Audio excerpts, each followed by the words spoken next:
አስገራሚው ቪዲዮ እያነጋገረ ያለው የልጁ ሁኔታ፣ ንጹህ የህፃን ልጅ ፍቅር።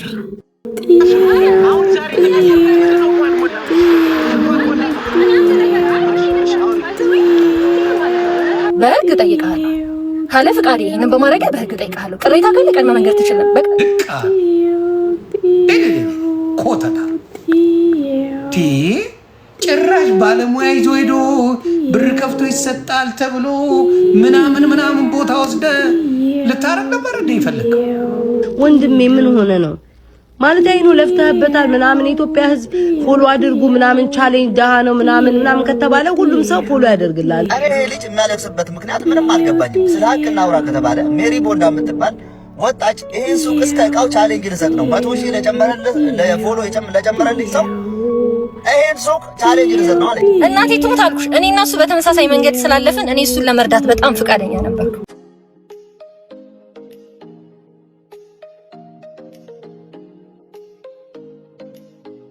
አዶናይ እንግዲህ ያለው አርባ ምንጭ ነው። ከሁለት ቀን ምናምን በፊት ነው እዛ ሄደው እና እዛ ሄዶ በጣም የተለያዩ አይነት ቪዲዮዎች እየሰራ ነው። ኔክሱን እያስተዋወቀ ነው፣ እያደለ ነው፣ ብዙ ቦታዎችንም እያስተዋወቀ ነው። በጣም የሚገራረሙ ቦታዎችን እያሳየ ነው እዛ ከሄደ ጀምሮ። አዶናይ ግን ያለው የሰው ፍቅር በጣም ለየት ይላል። ሰው እያሳየው ያለው ፍቅር፣ እያደረገለት ያለው አቀባበል በጣም ነው የሚገርመው። ዛሬ ደግሞ የሆነ ህፃን ልጅ አዶናይን ሲያይ እንዴት እንደሆነና እጁን እንዴት ይዞ ሲስመው እንደነበረ ያለው ቪዲዮ በጣም ብዙ ሰዎች እየተነጋገሩበት ነው። በጣም ብዙ ሰዎችንም አስገርሟል። ህፃናት ልጆች በነገራችን ላይ ንጹህ ልብ ያለውን ሰው ነው በጣም የሚወዱት፣ ያውቃሉ ንጹህ ልብ ያለውን ሰው እና አዶናይ ንጹህ ልብ ያለው ሰው ነው። ለዛ ነው ህፃኑ እንደዚህ በጣም ሰውን በሚያስገርም ሁኔታ እጁ ላይ ጥብቅ ብሎ እየሳመው ነበረ እና ይሄ ቪዲዮ በጣም ብዙ ሰዎችን እያነጋገረ እያስገረመ ይገኛል። ሀሳብ ገባ። እኔ ያልኩ ክርስቶስን ነው የምልህ። ይኸው እማትሙት አንድ ቀን ቀድመ ቅር ብሎኛል አስገምቼው እንዲህ ተብሏል ብትለኝ ኖሮ እንደዛ እንኳን ስሜታዊ ሆኜ አላወራህም ነበር። የዛ ቀን ሀው ምን እንዳደረገ ታውቂያለሽ? በጣም ያስቀየመኝና በበረከት በጣም ያዘንኩት ቀምሮ ይሄ ከጓደኞቹ ጋር አውርቶ ምናምን ቀምሮ 5 ሆነው ነው የመጡት ማለት ነው። ከዛ ሁሉም ስልክ ይዘዋል ምናምን ላይቭ አብርተዋል ምናምን እኔ አላውቅም። እኔ የመሰለኝ እናቴ ትሙት ይሄ ደስ ብሎኛል ቤተሰብ ምናምን ብሎ በቃ ተመርክኮ ሲያመሰግን ምናምን ስለነበረ ይሄ ደስታ አለ አይደል? ደስ ብሎት ጓደኞቹን ይዞ የመጣ ሰው ታውቂያለሽ? በቃ እንደዛ ነው የመሰለኝ እና ቪዲዮ ምናምን ሲቀርጹም እንደዛ ነው የመሰለኝ። ይሄ ላይቭ ገብቶ ምናምን አልመሰለኝም። ከዛ ቪዲዮ ጀመረ። ሃይ ጋይስ እንዴት ናችሁ? እንግዲህ በረከት ከሊስትሮ አሁን የቦንዳ ባለቤት ሊሆን ነው ምናምን አልኩኝና ከዛ በኋላ አቀፍኩት፣ አቀፈኝ ምናምን። ከዛ ወደ ውስጥ ገባና ወዲያው እናቴ ትሙት ወዲያው አቅፎኝ ውስጥ ገብቶ ማለት ነው ይኸውላችሁ ቤተሰብ ይሄ 1.5 ሚሊዮን አይወጣም ምናምን ብሎ ምን እናቴ ትሙት። ይሄ እኔ ምጄ ነው የማወራው። በቃ ቪዲዮ አለኝ ደግሞ አሳይሻለሁ። ወዲያው ይሄ ያልቆመ ቪዲዮ ነው ያለኝ ማስረጃ። ከዛ ላይቭ ላይ ነህ በረከት አልኩት። አዎ እንዴ ነግረኛል፣ ፈቃዴን ጠይቀሃል፣ ላይቭ ላይ ነኝ ብለኛል። አይ ቤተሰቦቼ ናቸው ፎሎ አድርገው ይሄን ያህል ፎሎወር ያስገቡኝ። እንደዚህ የማይሆን ዕቃ ስትሰጡኝም ቤተሰቦቼ ማወቅ አለባቸው። ፈቃዴን መጠየቅ አለብህ። ላይቭ ልገባ ነው ላይቭ ነው ያለሁት ብለህ መጠየቅ አለብህ። ቀድመህ ደግሞ ቅሬታ ካለ ለኔ መንገር አለብህ። አሁን ላይቭን አጥፎ አልኳቸው። ላይቭን አጥፎ ቢካዝ ሂድና አስክሚ። ይሄ ፐርሚሽን አልጠየቀኝም። ሀሳቤ ገባሽ? ከዛ አናጠፋም አሉ። በቃ አናጠፋም፣ ክርስቶስን ሁሉ አጥፎ አናጠፋም ሁሉ። ይኸውልህ እንዲህ ነው ያልኩት። በህግ እጠይቅሃለሁ። ካለ ፍቃዴ ይሄንን በማድረግ በህግ እጠይቅሃለሁ። ቅሬታ ካለ ቀድመህ መንገር ትችል። በቃ እዛ ሰዓት ላይ እኔ በጣም ዲስአፖይንት አደረገኝ። በጣም አዘንኩበት፣ ደበረኝ ነው ልጅ ቶታል። ይሄ አላደል ያልጠበቅሽው ሱቁን ትሰጪኛለሽ ብሎ ደወለኝ። ልጅ ጠይቂው። እኔ ጠዋት መጥቼ ፒክ ላድርግህ የባለፈው ቦታ ነው ፒክ ላድርግህ ስለው አይ ሂጂ እኔ ራሴ እመጣለሁ አለ። እሱ ኦልሬዲ ቀድሞ የሆነ እንዲህ አይነት ቀመር ስላሰበ ገባሽ እንትን አለ። ይሄ ራሴ እመጣለሁ ምናምን አለኝ። የመጀመሪያ ቀን እኮ ነይ ብሎኝ ነው ሄጄ የተቀበልኩት ራሱ። ከዛ በቃ ሌላ ሰው ይሄ የመጀመሪያ ቀን ያገኘሁት በረከትና የመጨረሻ ቀን ያገኘሁት በረከት ቶታሊ በጣም የሚለያይ ሌላ ሰው ምናምን አዘም። የተፈጠረው ሲቹዌሽን የዛ ቀን ነበረ። እኛ ልንሰጠው ሄደን እንደዛ አይነት ሲቹዌሽን ተፈጠረ። ከዛ ይሄው ለበረከት እኔ ከቦንዳ ስራ ካለኝ ልምድ እኔ ቦንዳ ስራ ሰርቻለሁ። አሁን ነው የወጣሁት እንጂ በፊት ሰራ ነበር። ሜሪ ቦንዳ ከ4 ዓመት በላይ ቆይታበታለች። ቁልፍ ይሸጣል። ቁልፍ ተሽጦ ነው የሚወጣው እኮ። ቁልፉ ሽጡትና ብር ስጡኝ አለ። ብር መስጠት ውላችን አይደለም። ውላችን ቦንዳ ቤት ልንሰጥ ነው። እንዲህ አይነት ቅሬታ ካለው ደግሞ ሜሮንን በስነ ስርዓት ይሄ ላይቭ ገብተሽ ምናምን ሳይሆን ማቹር የሆነ ሰው የበሰለ ሰው እንዲህ ነበር ያላችሁ። እንዴት ታደርጉኛላችሁ? ምንድን ነው የተፈጠረው ብሎ መጠየቅ ይችላል። አልጠየቀንም። እኔ ከበረከት ማለት ነው እንደተማርኩ ታውቃላችሁ። ጌታን የምሬ ነው። ያው ታሪኩን አይታችሁታል ብዬ ነው። አንግሬትፉል መሆን እጃችን ላይ እንደዚህ የገባውን በረከት እንዴት እንደሚያሳጣን ያየሁት ጌታ ነው ምስክሬ ማለት።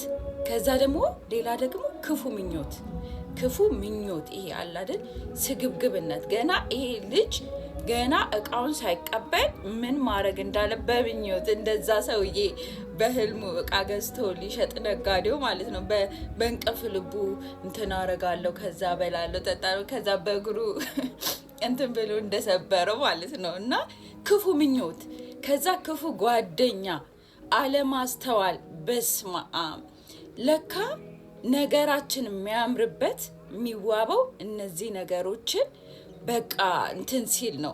እውነቴን ነው። በረከት በቃ ፓኬጅ ነው፣ የሆነ ጥንቃቄ የሚፈልግ ነገር ነው። እና የምሬን ነው። ወይኔ ያልኩኝ አሳዝኖኛልም፣ ግን ደግሞ በጣም ነው ያናደደኝ። በተለይ ከጥፋቱ በላይ ደግሞ ማኒፑሌት ለማድረግ የሞከረበት መንገድ እና እነሱን ሊያሳጣ የሄደበት ርቀት እጁ ላይ የገባውን በረከት በእውነት እኛ ከእግዚአብሔር ጋር ራሱ እንደዚህ ነው እኮ ምንተላለፈው። በቃ እግዚአብሔር ሊሰጠን ሊያስብልን። እንግዲህ ሁላችንም ህሉዬ እናቃታለን፣ ያለፈችበትን መንገድ እናቃለን። በፍጹም በቃ የስራ ሰው የምታደንቀናት እንኳን እሷ ያለፈችበት መንገድ ሆኖ ቀርቶ ማለት ነው። እና የምሬ ነው። እኔ ዛኔ አንድ ማዳበሪያ የቦንዳ ልብስ ልሸጥ ስል የገቡልኝ እናት ውስጥ ቴክስት ያረጉልኝን ብታዩ እንደዚህ አታቀሉትም። ጊቫዌይ ሱቅ የሚያክል ነገር ጌታ 1.5 የሚገመት ከተባለ ከዛ 1.5 ከተገመተ እቃ ላይ አንድ ካልሲ ወይም ፓንት ሊነሳ አይገባም ባይነኝ። እኔ ይሄ የኔ አመለካከት ነው።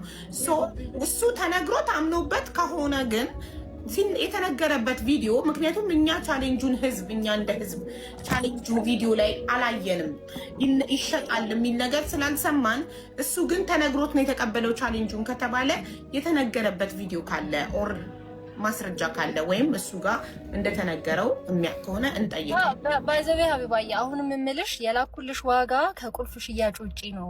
እንደሚወዱን መስለው አጠገባችን ሆነው በምንሰራው ነገር እየተከታተሉ ሚስጥራችንን እያውጣጡ የምንጓዘውን መንገድ እየተከታተሉ ወዳጅ መስለው ጠላት ይሆኑብናል። አሁን እኔ ከበረከት ሊስትሮ ጉዳይ ላይ ያየሁት እሱን ነው። ይሄ ካጠገቡ ተቀምጦ ቪዲዮ ላይ እያወራ የነበረው የሚከታተሉት ጓደኞቹ ወዳጅ መስለው ጠላት የሆኑበት ነው የሚመስለኝና አሁን አሳጡት። አስቡት፣ ይሄ በእጁ የገባውን ነገር ነው ያሳጡት። እና በጣም የሚገርሙ ናቸው። እንዴት ሰው በዚህ ጊዜ 300,000 አይደለም 100,000 ተገኝቶ እንዴት ነው እንዲህ የሚባለው?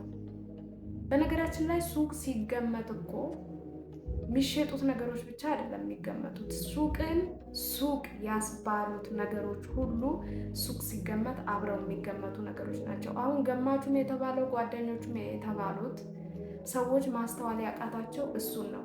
እነሱ የገመቱት የሚሸጠውን ነገር ልብሱን ብቻ ነው እንጂ በውስጡ ያሉትን ብረት፣ አሻንጉሊት፣ በጣም ብዙ ነገሮች ይኖራሉ መቼም የሚሰራበት ቦታ ላይ ማለት ነው። እነዛ ሁሉ ነገሮች ቢገመቱ እርግጠኛ ነኝ ከተባለ ዋጋ አያንስም። አስቡት፣ በዚህ ሰዓት አንድ አሻንጉሊት፣ አንድ ብረት፣ የሆነ ነገር ልግዛ ብትሉ ገበያው ላይ ያለው ዋጋ ይታወቃል። እሱ ደግሞ ይሄንን ሊስትሮ ስለሚሰራ በህዝቡ ድጋፍ በህዝቡ እርዳታ አግኝቶት ነበረ እድሉን አሳጥተውት ጭራሽ ክስ ተጀምሯል፣ ክስ ተመስርቶበታል እየተባለ ነው።